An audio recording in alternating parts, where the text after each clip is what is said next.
انحلال طلبی به نظر شما از راه خشونت‌آمیز باید صورت بگیره؟ حکومت فعلی رو به نظر شما باید از راه‌های خشونت‌آمیز سرنگون کرد؟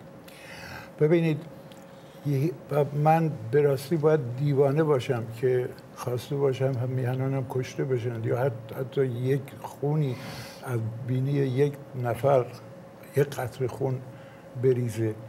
این که دو چیز برای من روشن است مثل روز. یک، این که حاکمیت دوست دارم بگم فرمان فرمایی آخوندی، این که این فرمان فرمایی به زیان مردمان ایران و مردمان جهان است، کوچکترین تردیدی ندارم.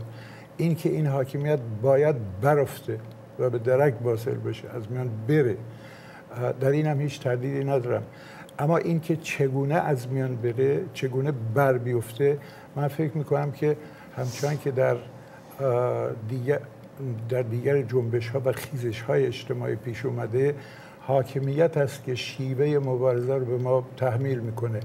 ما اگر بتونیم، البته که اگر از راه انتخابات بشه حاکمیت کنار زد، چرا این کار رو نکنیم؟ ولی اگه میشه که آخوند به تن بده به انتخاباتی که پیشاپیش میدونه که برندش چی خواهد بود، حتما آغاز کرد به سرکوب، حتما کار به خونریزی خواهد انجامید. و تنها چیزی که من میتونم به فرزندان خودم، به جوانان ایران بگم اینه که از همکنون آماده باشند، به راستی تمرین و تجربه کنند، تمرین و تجربه های